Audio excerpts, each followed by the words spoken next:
तो स्वागत है आपका इस वीडियो को शुरू करने से पहले। यदि आपने पहला पार्ट नहीं देखा है तो प्लीज़ डिस्क्रिप्शन में जाकर पहले पार्ट 1, पार्ट 2 ज़रूर देखें। यदि आपने देख लिया है तो थर्ड पार्ट का मज़ा लें और लाइक, सब्सक्राइब और कमेंट करना न भूलें।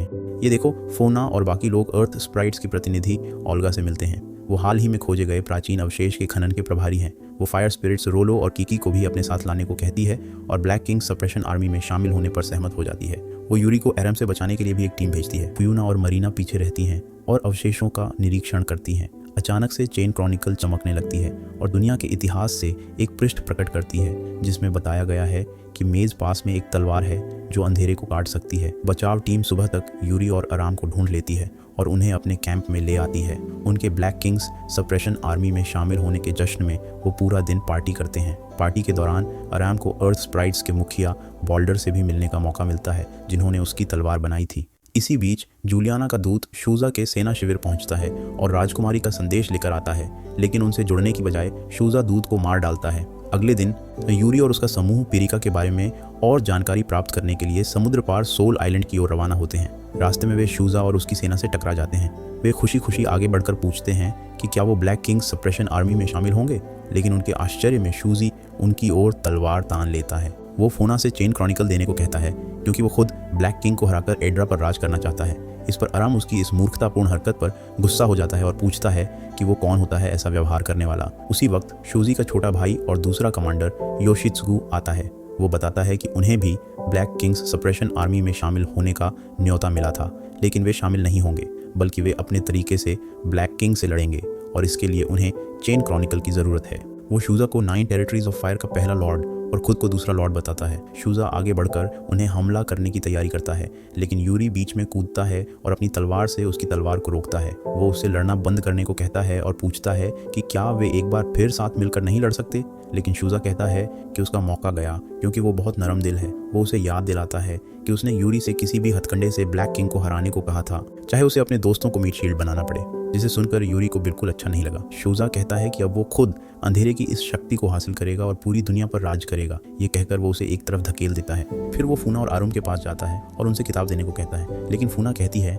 कि किताब ही अपने मालिक को चुनती है। शूजा कहता है कि वो अच्छी तरह जानता है किस तरह दूसरों को आज्ञा दी जाती है। यह कहकर वो जबरदस्ती करने की कोशिश करता है, लेकिन यूरी फिर बीच में आता है और उससे लड़ना शुरू कर देता है। शूजी की सेना भी यूरी के समूह की ओर बढ़ने लगती है और जल्द ही वहां पर पूरा युद्ध छिड़ जाता है। केनी और माशिदा यूरी को माना सिंह कॉम्बो अटैक करने का संकेत देते हैं। वे अपना हमला शुरू करते हैं, लेकिन शूजी यूरी को वापस धकेल देता है और उसकी कमजोरी पर तंज कसता है। इसके बाद वो फूमिना और आरम की ओर कूदता है और उन्हें पीट देता है। फिर वो उनसे जादुई किताब छीन लेता है और उसके अंदर की अंधेरे की शक्ति को बाहर निकाल देता है।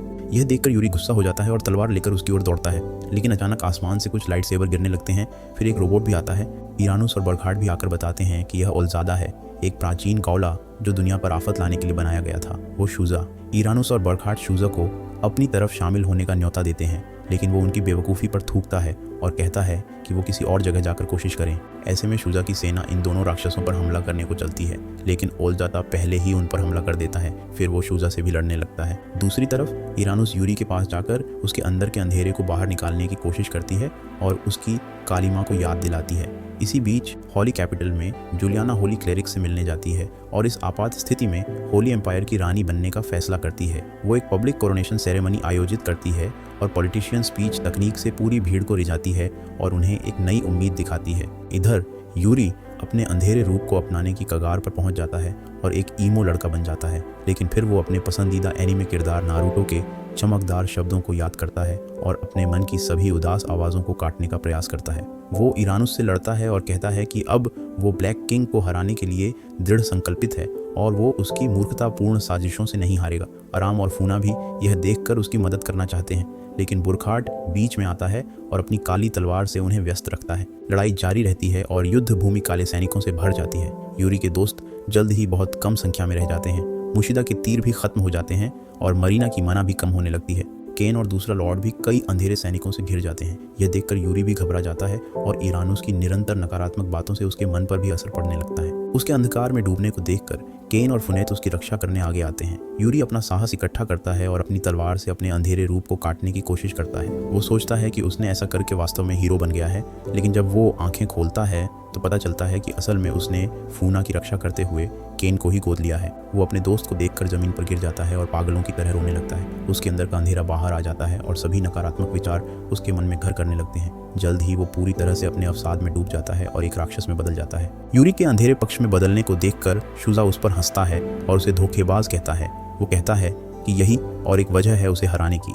यह कहकर वो उस पर एक ऊर्जा की झलक छोड़ देता है, लेकिन उलझाता बीच में आती है और एक पृथ्वी गोलम से इसे रोक देती है। फिर वो उसे व्यस्त रखने के लिए 2 और गोलम बनाती है, जबकि बरखाट एरम को भी अपने अटैक से दूर कर देता है। इरानुस कहती है कि उन्हें उनसे खेलने का समय मिलेगा, लेकिन अभी वे ब्लैक किंग के पास जाकर अपनी सेना के नवीनतम रिक्रूट का परिचय कराएंगे। यह कहकर वो एक टेलीपोर्टेशन पोर्टल खोलती है और वहां से चले जाते हैं। उनके जाने के बाद एराम और बाकी लोग एक नज़दीकी खंडहर में इकट्ठे होते हैं। मरीना अपनी हीलिंग मैजिक का इस्तेमाल करके केन को जिंदा रखने की कोशिश करती है। वे सभी उदास रहते हैं क्योंकि यूरी एक राक्षस बन गया है और वे नहीं जानते कि अब क्या करना चाहिए। उसी वक्त शूजी अपनी सेना के साथ वहां से गुजरता है और पूछता है कि जब उनका कप्तान उनका साथ छोड़कर दूसरी तरफ चला गया है तो वे यहाँ क्या कर रहे हैं। वो सेज के चेलों को भी अपनी फौज में शामिल होने का न्योता देता है अगर वे ब्लैक किंग को हराना चाहते हैं, लेकिन वे सभी उसका न्योता ठुकरा देते हैं और उससे वहाँ से अपना धू छोड़ने को कहते हैं। यूरी के बारे में बुरी बातें सुनकर एराम भी गुस्से में बाहर चला जाता है। वो कहता है कि यूरी किसी का भी विश्वासघात नहीं किया है, वो बस उलझन में है। वो कहता है कि यूरी अपने दोस्तों का इंतजार कर रहा है ताकि वे आकर उसे बचा सकें। फिर वो शुजा से किताब वापस करने को कहता है, लेकिन शुजा कहता है कि अगर वे किताब चाहते हैं तो उन्हें उसे बलपूर्वक छीनना होगा। वो यह भी कहता है कि अगर वे यूरी को बचाना चाहते हैं तो जल्दी करें, नहीं तो वो पहले ही उसे मार देगा। दूसरी तरफ यूरी ब्लैक नाइट के रूप में ब्लैक किंग से मिलता है। वो कहता है कि एक समय था जब वो इस दुनिया को बचाने आया था, लेकिन अब वो देखेगा कि क्या यह दुनिया उसके अंधेरे का सामना कर पाएगी। अगर यह टूट जाती है तो इसे बचाने लायक भी नहीं थी। वापस खंडहरों में एराम और बाकी लोग उम्मीद की एक किरण देखते हैं और खड़े हो जाते हैं। मुशिदा और मरीना तय करते हैं कि वे केन को जल्द से जल्द ठीक कराने के लिए वाइस कैपिटल वापस जाएंगे। सेज के चेले भी उन्हें अपनी स्थिति की रिपोर्ट करने के लिए टॉवर वापस जाने का फैसला करते हैं। दूसरी ओर एराम और फूनासोल आइलैंड की यात्रा जारी रखने का निर्णय लेते हैं ताकि वे पेरिका के बारे में अधिक जानकारी प्राप्त कर सकें। अगले कुछ दिनों तक अपनी यात्रा जारी रखते हुए एरम देखता है कि फूना बहुत उदास और दुखी है। एक रात वो उसके साथ कैंप फायर के आसपास बैठता है और उसे यूरी के बारे में बताने को कहता है। फोना बताती है कि ब्लैक ब्लिजर्ड के दौरान वो एक पुराने जादूगर कॉस्प्लेयर से मिली थी जिसने बताया था कि यूरी ने एक बार एक ड्रैगन को मारा था। वो पूछती है कि ऐसा कैसे हुआ। फोना उदास होकर बताती है कि यह कोई शानदार साहसिक कहानी नहीं थी। वह बताती है कि वह ड्रैगन ओएसिस का रखवाला था, लेकिन कालिमा से संक्रमित होने के कारण वो बेकाबू हो गया था। इसी वजह से उसने उस ओएसिस को तबाह कर दिया जिसकी वो रक्षा करने की कसम खाया करता था। इसलिए उन्हें उससे लड़ना पड़ा था। जब उन्होंने उसे कमजोर कर दिया तो वह अपनी सुध में आया और उनसे अपना अंत करने को कहा, जबकि वह अपने होश में है। कोई और रास्ता न देखकर यूरी को ही यह गंदा काम करना पड़ा।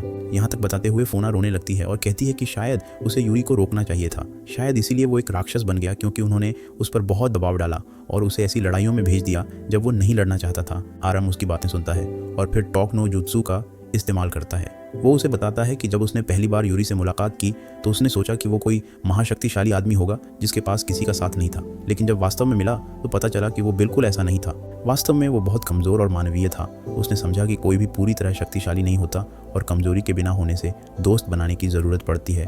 वो फोना को याद दिलाता है कि अब उनकी बारी है यूरी को बचाने की और यह उसे कुछ उम्मीद देता है। इसके बाद वे आगे बढ़ते हैं और आखिरकार समुद्र तट पर पहुंच जाते हैं। वहीं सोल आइलैंड के पास कालिमा से ग्रसित यूरी भी वहां टेलीपोर्ट होता है और हालात और ख़राब होते दिखाई देते हैं। दूसरी ओर मरीना और मुशीदा वाइस कैपिटल पहुंचते हैं और केन की जान बचाते हैं। वे यूरी के राक्षस बनने और उनकी मौजूदा स्थिति के बारे में जूलियाना को बताते हैं। जूलियन होली एम्पायर की रानी के रूप में इस दुनिया को बचाने का संकल्प लेती है। वो कहती है कि चाहे शूजा हो या बुरा यूरी, जो भी उसके रास्ते में आएगा उसे वो काट देगी। फिर वो अपने कमांडर को शूजा के साथ एक आपात बैठक बुलाने का निर्देश देती है। वापस साधु के मीनार पर चारों शिष्य अंदर चले आते हैं और उन्हें इस सब के बारे में बताते हैं। साथ ही मेलचुरे प्राचीन अवशेष का अध्ययन कर रहा है और इससे कुछ बनाने के बारे में सोच रहा है, जबकि फातिमा कहती है कि थोड़ा संभव है कि अन्य पक्ष के प्रति यूरी की भावना उसके लिए नए प्रकाश को खोजने के लिए आवश्यक थी और वह उनसे इसे घटित करने का अनुरोध करती है। इसी बीच शौजा अपने 5000 से अधिक सैनिकों को इकट्ठा करता है और अपने क्षेत्रों से और भी बल बुलाता है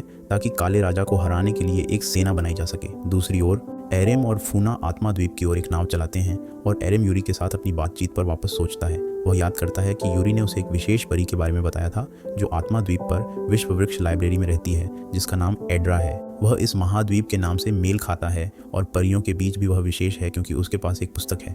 इसके बाद वे किनारे पर उतरते हैं और तुरंत काले सेना के अमर सैनिकों से हमला होता है। एरेम लड़ने के लिए आगे बढ़ता है, लेकिन एक दोस्ताना परी वेंटा अपनी जादू से उन सभी को मार गिराती है और उन दोनों से लाइब्रेरी के लिए उसका अनुसरण करने को कहती है। वह उन्हें जंगल से होकर विश्व वृक्ष की ओर ले जाती है और वे काले सेना के सैनिकों द्वारा पूरे स्थान पर हमला किए जाने और उसे बर्बाद करने का भयानक दृश्य देखते हैं। वेंटा के पिता अफलगर उनका मुकाबला करते हैं और उन्हें अंदर जाने को कहते हैं पहले कि बहुत देर हो जाए। ठीक उसी समय फूना दाहिनी ओर देखते हुए चिल्लाती है और एरेम नोटिस करता है कि यूरी अंधकार जादू का इस्तेमाल करके प्रकट हो रहा है। वह तुरंत उन पर हमला करता है और एरेम उससे लड़ना शुरू कर देता है और उससे पूछता है कि वह ये सब क्यों कर रहा है। वह उस पर तकनीक का इस्तेमाल करने की कोशिश करता है, लेकिन यूरी उसे चुप रहने और उसे एक तरफ धकेल देता है। इसके बाद वह अंधकार से संचालित हवा से कुछ प्रहार भरे हमले करता है और कहता है कि काले राजा को हरा नहीं सकते और वह भी जल्द ही इसे समझेगा। ठीक उसी समय रफलगर और वेंटा कूद कर आते हैं और उसके साथ लड़ना शुरू कर देते हैं और एरेम और फूना से जिस बारे में वे आए थे उस बारे में एड्रा से बात करने को कहते हैं। वे दोनों लाइब्रेरी की ओर दौड़ते हैं और इगद्रा से मिलते हैं जो उनकी प्रतीक्षा कर रही थी। वे आगे दौड़ते हैं और अंत में केंद्र पर पहुंचते हैं जहां इगद्रा ने अपनी पुस्तक रखी है। वह अपनी जादू का इस्तेमाल करके उस पुस्तक को सक्रिय करती है और उन सभी को उसके रिकॉर्ड में खींच लेती है। पुस्तक के अंदर की दुनिया में खींच लिए जाने के बाद एरेम नोटिस करता है कि वे वाइस कैपिटल में हैं। अचानक दृश्य बदल जाता है और वे स्थान भी बदल लेते हैं। इगद्रा समझाती है कि यह लिगर क्रॉनिकल है और इसमें महाद्वीप और इसके इतिहास का सबसे विस्तृत रिकॉर्ड है। एरेम पूछता है कि यह उसकी चेन क्रॉनिकल से कैसे अलग है और वह कहती है कि यह एक शानदार लीग में है क्योंकि चेन क्रॉनिकल पूरे विश्व का रिकॉर्ड रखती है, इस महाद्वीप और इसके बाहर सभी कुछ सहित। इसके साथ वे प्रिक्का के बारे में अपने सवाल का जवाब खोजना शुरू करते हैं और शुरुआत उस समय से करते हैं जब यूरी को काले राजा से हार मिली और प्रिक्का उसके हाथ से गायब हो गई। इसके बाद वे उस समय की ओर बढ़ते हैं जब यूरी अपनी हार से उबर रहा था और काला पड़ना शुरू हो गया था। लेकिन फिर पूरी दुनिया उनके चारों ओर घूमने लगती है जैसे किसी ने उन्हें फूड प्रोसेसर में फेंक दिया हो और पता चलता है कि यूरी बाहर से लाइब्रेरी में आ गया है और वियंटा क्रॉनिकल को लेकर भाग जाती है, इसलिए अंदर अराजकता है। रफलगर उसे रोकने की कोशिश करता है लेकिन उसका अंधकार पुस्तक को भी दूषित करने लगता है। अंदर एरेम पुना और इगद्रा से अलग हो जाता है। वह उस समय की अवधि में समाप्त हो जाता है जब यूरी अभी एक छोटा लड़का था, एरेम की उम्र के आसपास और केवल एक कमजोर गांववासी था। एक दिन एक अमर सैनिकों का झुंड उस पर हमला करता है और वह अपनी कमजोरी के बावजूद लड़ने का फैसला करता है। ठीक उसी समय एक गोरे बालों वाला योद्धा मौके पर पहुंचता है और अपने विशेष हमले से सभी राक्षसों को काट डालता है जो यूरी के हस्ताक्षर मूव की तरह दिखता है। उसके बाद यूरी उस योद्धा के साथ बैठता है और उससे पूछता है कि मजबूत कैसे बनाया जाए। वह कहता है कि वह मजबूत बनना चाहता है ताकि जब भी राक्षस उनके गांव पर हमला करें तो वह उसकी रक्षा कर सके। योद्धा उसे बताता है कि इसके लिए उसे दिनों, महीनों और सालों तक प्रशिक्षण लेना पड़ सकता है और शायद वह अभी भी इस कौशल को नहीं सीख पाएगा, लेकिन अगर वह शॉपिंग मॉल में उस खिलौने की तरह जिद करता रहेगा जिसे वह चाहता है तो एक दिन वह इतना मजबूत हो जाएगा कि उस कौशल का इस्तेमाल कर सकेगा। इसके बाद यूरी दिन रात प्रशिक्षण करना शुरू कर देता है। अपनी कुंद तलवार से पेड़ पर वार करता है। हम सभी को उम्मीद है कि किसी ने उसे कुल्हाड़ी और आरी के बारे में भी बताया होगा, लेकिन कभी कभी आपको थोड़ा सिरफिरा होना पड़ता है ताकि एक दिन नायक बना जा सके। उनका गांव एक बार फिर अमर राक्षसों द्वारा हमला किया जाता है और वह उसकी रक्षा करने के लिए दौड़ता है। उसे सालों के प्रशिक्षण से सीखी गई विशेष युक्ति का इस्तेमाल करके राक्षसों को हराने में कामयाबी मिलती है, लेकिन वह बचाव में थोड़ा देर से आता है और नष्ट गांव को नहीं बचा पाता। इसके बावजूद वह आगे बढ़ता रहता है, लेकिन काले राजा से हार के बाद वह उदास हो गया और काला पड़ना उस पर हावी होने लगा। फिर भी उसने अपने उदास विचारों का मुकाबला करने की कोशिश की और एरेम पर अपनी पूरी आशा रखी। उसने केन से कहा कि अगर उसे कुछ हो गया तो उसकी मदद करे। हम सब जानते हैं कि उस योजना का क्या हुआ, लेकिन विचार महत्वपूर्ण है। ठीक उसी समय वीडियो बंद हो जाता है और एरेम सोचता है कि क्या इगद्रा का नेटफ्लिक्स सब्सक्रिप्शन खत्म हो गया। लेकिन फिर बूढ़े गैंडाल्फ की नकल बल्तजरी उसके सामने आता है और कहता है कि वे एक बार फिर मिलते हैं। एरेम उससे पूछता है कि वह पुस्तक के अंदर उससे कैसे बात कर रहा है और वह कहता है कि उसके लिए कुछ भी असंभव नहीं है। अरम कहता है कि अगर ऐसा है तो वह चाहता है कि वह उसे मजबूत बनाए ताकि वह यूरी को हरा सके और उसे उनकी तरफ वापस ला सके, जिससे कमेंट सेक्शन में सभी अपने सिर दीवार पर मारने लगते हैं क्योंकि वह पुराने आदमी से यूरी और उस मूर्ख काले जादूगर को मारने के लिए कह सकता था। बल्तजरी उसकी मूर्खता को देखता है और उस पर आसान रहने का फैसला करता है। वह अपनी जादू का इस्तेमाल करके उसे एक पहाड़ी पर स्थानांतरित कर देता है जहां वह पहले से यूरी के साथ गिर जाता है। आराम पहाड़ी पर पकड़ बनाए रखता है और दूसरे हाथ से यूरी को पकड़ लेता है, जबकि राक्षस यूरी उन पर अपनी तलवार लेकर खड़ा होता है। वह उससे हार मानने को कहता है और कहता है कि वह एक दयनीय, बदबूदार और हारा हुआ इंसान है, जबकि दूसरी तरफ का यूरी भी उसे उदासीनता और अवसाद भरा बकवास सुनाता है और छोड़ने की कोशिश करता है। लेकिन एरेम इस सब को सुनने से परेशान हो चुका है। इसीलिए वह तकनीक का इस्तेमाल करता है और उसे राक्षस यूरी की ओर उछाल देता है और उससे अपना रास्ता बनाने के लिए लड़ने को कहता है। फिर वह भी खुद को ऊपर खींचता है और अपना हमला तैयार करता है। इस बार वह यूरी के दृश्य में देखे गए हस्ताक्षर हमले की नकल करने की कोशिश करता है और एक भेदक वार के साथ रोशनी से भरपूर आगे बढ़ता है और राक्षस यूरी को नष्ट कर देता है। ठीक उसी समय एक चमकीली रोशनी उस दुनिया को भरने लगती है और वे सभी प्रिका की आवाज़ सुनते हैं जो कहती है कि वह तब वापस आएगी जब सभी एक बार फिर आशा की रोशनी खोजेंगे। इसके साथ वे सभी पुस्तक से बाहर आते हैं और लाइब्रेरी में प्रकट होते हैं। यूरी और काली सेना पहले ही चली गई है और रफलगर बुरी तरह से घायल लगता है। वियना लीगर क्रॉनिकल लेकर आती है और दिखाती है कि वह भी काले रंग से दूषित हो चुका है। अपना उत्तर पाने के बाद फूना और एरम नाव पर वापस लौटते हैं और मेनलैंड की ओर वापस चलना शुरू करते हैं ताकि अपनी यात्रा जारी रख सकें। दूसरी ओर जुलियाना शौझा और उसकी सेना से मिलने की तैयारी कर रही है, लेकिन रास्ते में 9 प्रदेशों के 2 सदस्य फायर हरवाकी और टुका उससे मिलते हैं। वे उससे शौझा को हराने में मदद मांगते हैं। कहते हैं कि अगर वह काले राजा का साथ देने का फैसला करता है तो वे उसे उन पर शासन करने नहीं देंगे। वे पवित्र रानी के रूप में उससे एक गठबंधन बनाने के लिए कहते हैं। पिरिका की आवाज़ सुनने के बाद एरम और फुना रेगिस्तान के ओएसिस झील ऑफ सैंड की ओर जाते हैं। वहाँ वे ओएसिस की रानी अशरीना से बातचीत करते हैं और उसे बलतजरी और उसके यूरी को ओएसिस आने की सलाह के बारे में बताते हैं क्योंकि जल्द ही एक नया रक्षक अजगर यहाँ प्रकट होगा। ये सुनकर रानी अपनी सहायक फरा को एक गुप्त पट्टिका लाने को कहती है जिसे उन्होंने पिछले रक्षक अजगर को हराने के बाद एक मंदिर से मिला था। यह किसी संगीत जैसा लगता है और अशरीना कहती है कि वह हमेशा से ही चाहती थी कि मिथकीय वन स्प्राइट और गायिका म्यूजिका इसे गाए। तब उसने फर्रा को स्प्राइट को ढूंढने और उसे वहां लाने का आदेश दिया। फूना ने भी उसके साथ जाने के लिए कहा। तभी उसका एक आदमी अंदर आया और बताया कि 10,000 सैनिकों की एक विशाल सेना 9 क्षेत्रों के झंडे के साथ उनकी ओर आ रही है। अरम ने कहा कि यह मूर्ख राक्षस शौजा होगा और कहा कि वह भी लड़ाई में शामिल होगा, लेकिन फिर उस आदमी ने कहा कि उसी आकार की एक और सेना पहले से ही मैदान पर है जिसका नेतृत्व पवित्र रानी जुलियाना कर रही है। अशरीना ने अपने सलाहकार खलीफा को रेगिस्तान से एक तटस्थ दूत के रूप में युद्ध के मैदान में भेजा। उसने उन्हें बताया कि अगर वे अभी यहाँ लड़ेंगे तो दोनों पक्षों को बुरे परिणाम भुगतने होंगे और ऐसे समय में जब काला राजा दुनिया पर कब्जा करने की कोशिश कर रहा है तो उसे यकीन है कि पवित्र रानी या 9 क्षेत्रों का कोई भी नेता इतना मूर्ख नहीं होगा कि वह लड़ाई जारी रखे। उसने फिर दोनों सेनाओं के बीच बातचीत की मेज़बानी करने की पेशकश की और उनसे कहा कि वे प्रत्येक 100 आदमी लाएं और बाकी को राष्ट्र में वापस छोड़ दें। वहाँ उसकी मुलाकात जुलियाना से हुई और उसके राज्याभिषेक पर उसे बधाई दी। तभी आराम भी बाहर आया और उसका अभिवादन किया।